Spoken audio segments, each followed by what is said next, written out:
Como se não bastasse nós já termos batido recorde em 2024 com a arrecadação de impostos, o governo não dá sinais de querer desacelerar essa cobrança desenfreada simplesmente por se recusar a fazer cortes de gastos. Então eu trouxe aqui para vocês algunzinhos dos impostos que foram cobrados, pelo menos os mais importantes, porque foram mais de 25. Eu repito, 25, pelo menos. Eu não vou falar todos aqui, porque senão esse vídeo vai ficar gigantesco, com meia hora. Eu vou falar só os que mais afetaram o brasileiro, e aí vocês vão tirar as próprias conclusões de vocês, se for uma boa jogada do governo, né? Então, vamos começar aqui pelo que já está no momento, que todo mundo está falando, que é o do novo IOF. O IOF, para quem não sabe, é um imposto cobrado sobre operações cambiais. Você que recebe em dólar, você que às vezes precisa mandar uma remessa para o exterior em dólar, você precisa acabar pagando o IOF, que antes estava com valor de 1,1, mas agora o governo já quis começar a aumentar e comer aquela fatia do bolo, né? Então, apesar das críticas, eles ainda conseguiram passar o IOF, teve uma diminuição, mas ainda assim passou. Aqui nós temos o que vai estar valendo do IOF, se quem quiser pausar aí para dar uma olhada, vai fundo. Eu só vou dar uma olhada nessa parte aqui, que é onde impacta a maioria de nós. O IOF sobre operações com câmbio e moeda em espécie estava sendo fixado em 3,5, mas depois da internet inteira, de todo mundo, de toda a repercussão negativa que teve, o governo acabou voltando atrás e fazendo a alíquota de 1,1. Ou seja, foi uma das poucas vitórias que a gente teve, né? Porque o resto vai continuar sendo IOF de 5% para aportes mensais superior a 50 mil em planos de vida.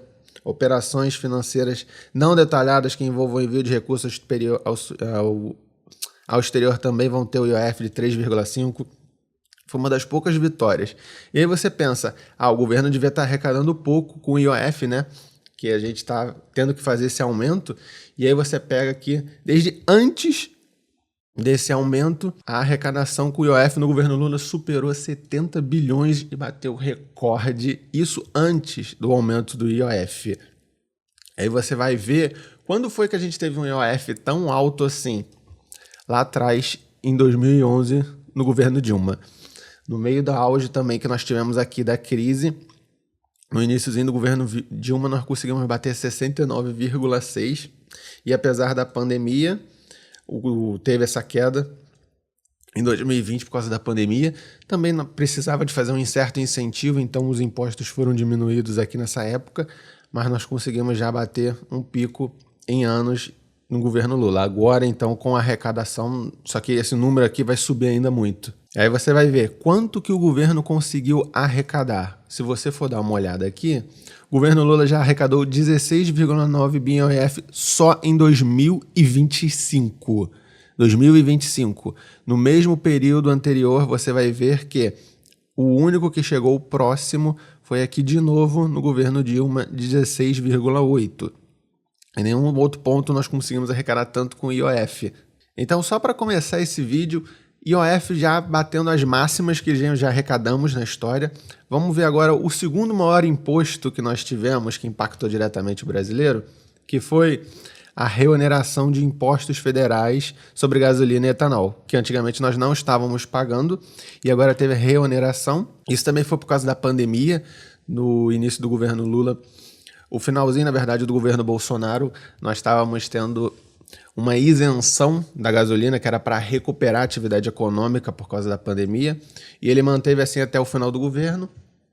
E agora no governo do Lula já voltamos a cobrar os impostos sobre a gasolina e o etanol, em 1º de março de 2023.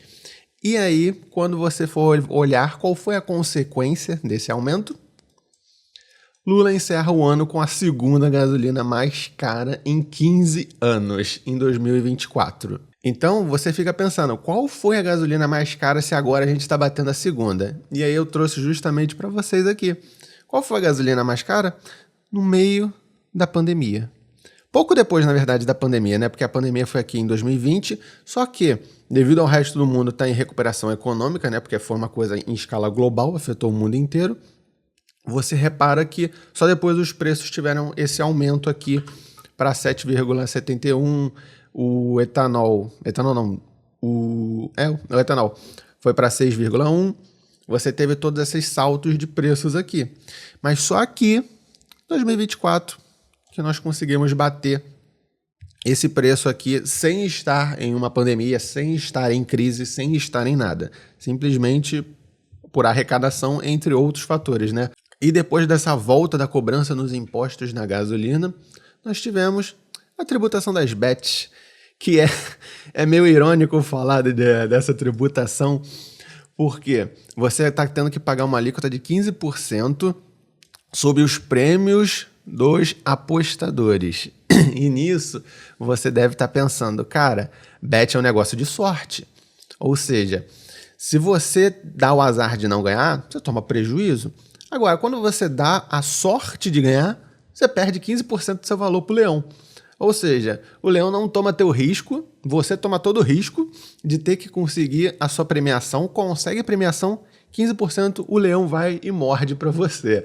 E aí estava aqui simplesmente explicando como que funciona. As empresas estão tendo que pagar 12% sobre o GGR e apostador pessoa física 15% sobre todas as apostas ganhas. E aqui vem o exemplo. Se num cara de coroa você tem 50% de chance para cada lado e o prêmio proporcional ao ganho, quem ganhar, o jogador pode ganhar ou perder R$100. Se vencer, pagar 15% do valor, que seria R$15. Nesse caso, restaria 85 de lucro. E pode não valer a pena em relação ao risco, que é óbvio, você já está numa coisa muito mais arriscada que depende de sorte, que são as bets, e aí por tabela, se você ainda ganha, você ainda tem que pagar o 15% pro leão.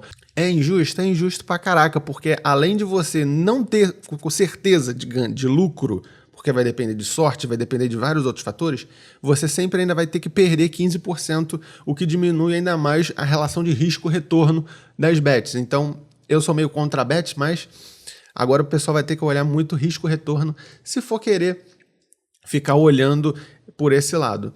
E o imposto agora mais abusivo de todos para mim, não mais abusivo, mas assim, acho que o mais covarde, foi a taxa das blusinhas. A taxa das blusinhas foi simplesmente a perda da isenção de $50 que nós, pessoas físicas, tínhamos para comprar produtos no exterior e não precisar pagar imposto para importação.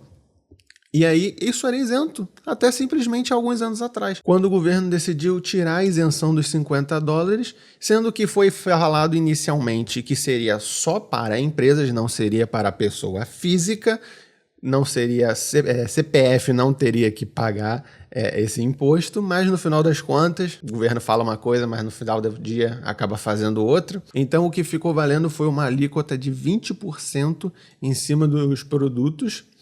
E para remessas acima de 51, até 50 era só 20, 51 você vai ter que pagar 60%. Isso desde que não ultrapasse o valor de 3 mil, senão também vai ser outro valor. E você pensa, isso aqui só ferrou pessoa física, né? Não foi só a pessoa física.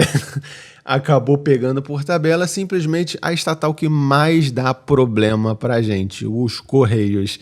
A empresa teve 37% de perda com a taxação das remessas até $50, simplesmente porque parou o movimento. Muito brasileiro comprava coisas básicas simplesmente para cá, roupa, alguns eletrônicos baratos, coisas básicas, e simplesmente parou toda essa movimentação nos Correios. Por tabela, o que aconteceu? Quem acabou pagando o preço inteiro foi os funcionários. Então, os funcionários estão agora tendo que aceitar as demandas dos Correios. Por isso que vem a adesão de funcionários aos cortes de gasto é essencial para a viabilidade da empresa. Depois do prejuízo de 6,6 bilhões, a empresa lançou medidas para contornar a situação financeira. E aí, quando você vai olhar o que o trabalhador agora dos Correios vai ter que aceitar por causa desse imposto que acabou ferrando tantos Correios, você vê que vai ter redução de pelo menos 20% do orçamento de funções e cargos dos cargos comissionados, incentivo à redução de jornada de trabalho, suspensão temporária de férias, prorrogação de inscrições para o programa de desligamento voluntário, incentivo à transferência, convocação por retorno ao regime de trabalho presencial, lançamento de novos formatos de plano de saúde. E você vê pelo sindicato também dos Correios, se eu não me engano, que eles não estão querendo aceitar muito dessas coisas que estão aqui, ou seja, ainda vai ter muita briga lá dentro dos Correios para resolver todas essas questões e a administração dos Correios conseguir lidar com o rombo que eles estão. E para você ver que a má gestão do governo acabou indo também parar no meio dos Correios, que já é uma estatal que vive dando problema, uma estatal que tem ano que dá bem, tem ano que dá ruim, mas a grande maioria dos anos dá prejuízo. Se fosse uma empresa privada já teria quebrado há muitos anos, mas é uma estatal, né? Então tem seus privilégios. E depois da taxa das blusinhas você teve o ITCMD progressivo, que basicamente é aquele meme: não quero mais pagar imposto, vou morrer. Ah é? Então toma lá, a última cartada do Estado. Você vai pagar 2 a 8% de tudo que você for deixar para os seus filhos, seus herdeiros legais. Incide, que é o imposto que incide sobre a transmissão de bens e direitos em casos de herança ou doação. Quanto mais alto o valor, obviamente, mais você vai pagar. E aí passaram esse imposto falando que, não, nos Estados Unidos isso é muito comum. E realmente, nos Estados Unidos é muito comum. Mas lá você não tem PVA, você não tem IPTU, você não tem uma porrada de outros impostos que são cobrados aqui. Mas aqui é Brasil, né? Então, já sabem, nem morrendo você vai deixar de continuar pagando imposto. E aí nós viemos para reoneração gradual da folha de pagamento. Outro imposto cruel pra caraca, principalmente agora com as empresas também. Mas a empresa tem a galera que fala que não gosta de empresário, que rico tem que pagar imposto mesmo. Só que o problema do imposto sobre a folha de pagamento é que ele tinha sido retirado no governo anterior e substituído por imposto sobre a receita bruta, como vocês podem ver aqui. Só que agora o governo quer voltar ao sistema anterior sobre a folha de pagamento dos funcionários. Então a gente vai ter agora um período de transição em que você vai passar do regime antigo para o novo. Antigo que eu digo, esse sobre a receita bruta, e voltar para a folha de pagamento. Por que eu achei muito ruim esse tipo de imposto e o antigo ministro Paulo Guedes tinha feito justamente essa mudança? Porque tem empresa que é cíclica. Tem empresa tipo a Petrobras, a Vale, entre outras empresas, que elas acabam tendo anos bons, meses bons, aí depois vem meses ruins, vem anos ruins. E o imposto sobre a folha de pagamento, a retirada dele foi uma solução para determinadas empresas não sofrerem tanto em certos períodos, porque em certos períodos essas empresas tenderiam a diminuir o quadro de funcionários, porque é muito gasto e a empresa às vezes não está conseguindo ter lucro, ou pelo menos um lucro bom, satisfatório para conseguir manter as atividades econômicas. Então foi tirado o imposto sobre folha de pagamento sobre receita bruta, porque simplesmente vai bater mais com a capacidade da empresa naquele ano. Se a empresa performou bem, ela vai pagar uma alíquota em cima do valor da receita. Se ela performar mal, ela ainda vai pagar um valor em cima da receita. Só que aí, nesses anos que foram ruins, não vai ser tão agressivo para a empresa, vai conseguir fazer um certo alívio econômico na empresa. Agora, a partir do momento que você volta a ter o sistema de folha de pagamento, você simplesmente vai ter X funcionários, você vai ter que pagar 20% em cima desses X funcionários. Se você entrar num ano ruim, o valor continua o mesmo. Você ainda vai ter que pagar esse valor para o Estado. Então é uma forma de você prejudicar um pouco as empresas que têm quadro de funcionários grande e sofrem com esses períodos cíclicos. E agora vai voltar a ter esse regime de folha de pagamento, porque no final das contas, o governo quer arrecadar mais e você arrecada muito mais sobre folha de pagamento do que sobre o lucro bruto, justamente por causa dessas empresas cíclicas. E você vai ter essa transição de 2025, pagando a alíquota de 1,1, você vai ter a alíquota de 5 sobre a folha de pagamento e vai ser feita essa progressão. Vai diminuindo a alíquota ano após ano sobre a receita bruta e vai aumentando sobre a folha de pagamento. Isso é ruim não só para o próprio empresário, mas também para os próprios funcionários, porque querendo ou não, em ano ruim a empresa vai ter que fazer cortes. E isso aqui, o imposto sobre a receita aliviava um pouco o lado da empresa para conseguir manter o quadro de funcionários. Mas enfim, né? O que eu posso fazer? O que nós podemos fazer diante desse governo? Tributação de dividendos e criação de impostos sobre rendas de pessoas físicas. Ou seja, como o governo, depois de todas essas medidas, está querendo recuperar um pouco da sua popularidade, eles estão querendo fazer a isenção de imposto de renda para quem ganha até R$5.000.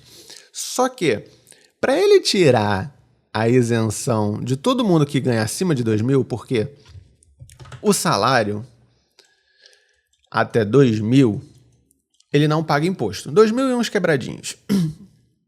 Só que a média do brasileiro ganha 3.000. Nisso você pensa, ele vai tirar até 5.000. A média ganha isso aqui. Ele vai deixar de arrecadar muito dinheiro com isso aqui. Há muito dinheiro.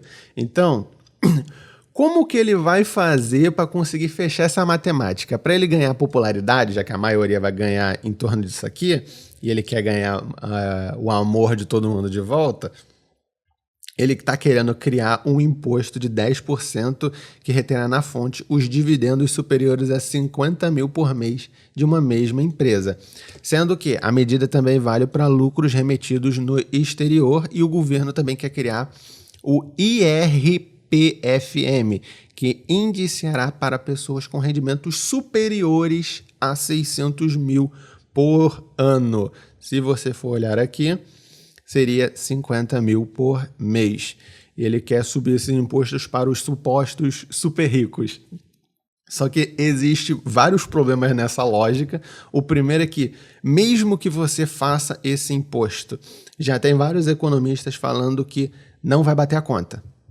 Simplesmente isso. Não bate a conta, por mais que ele vá cobrar um valor como 10% em cima dos mais ricos, ele não vai conseguir bater a conta. E tem também a outra questão que eu vou levantar aqui. Quem ganha R$50.000 por mês não é burro. Uma pessoa não começa a ganhar esse valor aqui sendo burra.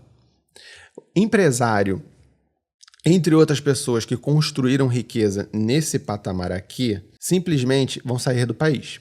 Muitas delas, se o imposto começar a ser extremamente abusivo. Ou vão sair do país, ou simplesmente vão arranjar meios legais para não pagar esse imposto. Porque as pessoas às vezes não sabem, mas rico tem várias formas legais, ele não está sonegando, ele tem várias formas legais de não pagar imposto. Como, por exemplo, botar o nome das posses em holdings, ou simplesmente botar no exterior alguma outra forma que ele realmente não precisa pagar. Legal, e é legal, é completamente legal, é defendido pela Constituição, ele não vai pagar essa conta aqui. Ele vai simplesmente sair também do país, que é o que está acontecendo num movimento muito grande no país. É uma exportação de profissionais bons, de pessoas, de empresários, de empreendedores e também de capital estrangeiro. Ninguém quer vir investir aqui, porque, óbvio, é muito opressor para uma pessoa começar a vir aqui. Então, se você for olhar aqui, por que essa conta não vai fechar? Aqui está a distribuição de rico e ultra rico, de acordo com o FGV, se eu não me engano. Só que esse é um gráfico um pouco mais antigo, mas é só para ilustrar. As pessoas que ganham acima de 95.000, que seriam os ultra ricos, é 0,1% da sociedade. Quem ganha acima de 27, que são os ricos, já é considerado rico, é só 1%. E esse aqui nem vai ser tributado, porque isso aqui é a renda mensal. Esse aqui já nem é tributado, ou seja, você só vai pegar uma parcelinha disso aqui, talvez, sei lá, por aqui assim. Você só vai pegar essa galera aqui.